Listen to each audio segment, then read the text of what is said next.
Currently, I'm a senior in the Leeds School of Business at the University of Colorado Boulder.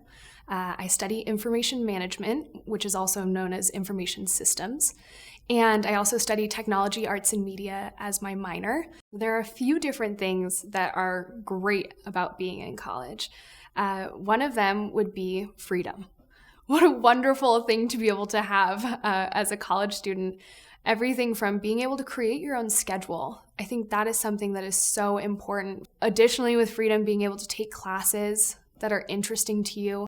And then outside of the classroom, being able to work with different clubs and organizations. You will be able to do this all on your own, and that's exciting. Really think about what skills you have, what passions you have, and then thinking about using a tool like careergirls and saying, these are the things that I'm good at. These are some of the outcomes, the videos that I've watched on possible career paths, and making sure that your school that you are choosing, your university, is supporting that.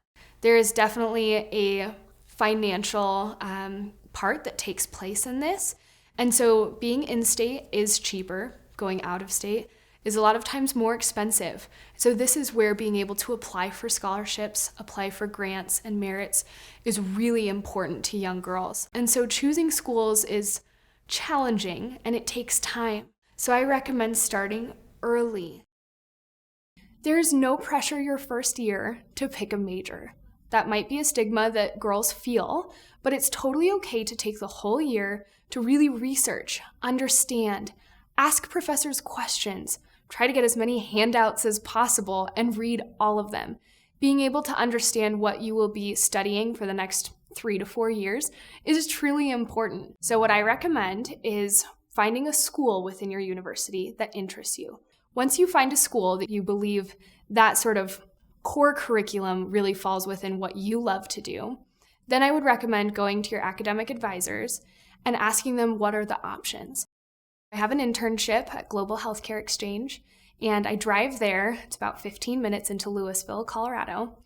And then I work there for approximately 6 to 7 hours, depending on the day. After I met my internship, I will drive back into Boulder, Colorado, and I go to school. And so I have a few classes that I'll attend in the late afternoon, and those range from all across campus. So I'm typically walking around a lot. After class, I try to meet up with some friends, and we'll sit down at a coffee shop on campus or the library in the business school. And we work on separate things, but I find that it's really useful to be with other people, be able to ask questions. My freshman year, I had to take some core classes, and they were in math and economics, which are not my strongest suit. I was able to find different tutors, different networks that were really truly able to help me in those classes. By using those different resources, I was able to persevere, overcome those obstacles, and be able to stay in college and now be a senior. Professors will host these additional hours that you can come in and ask questions, and I would have questions, but I wouldn't reach out and ask about them. And so if I could go back, I would say, not only ask questions to professors, ask questions to friends. When you need help, ask for it and don't be ashamed of it, own it.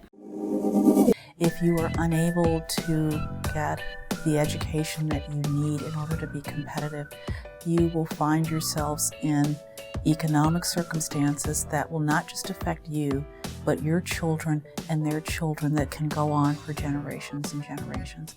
Education has been the key for uplifting girls.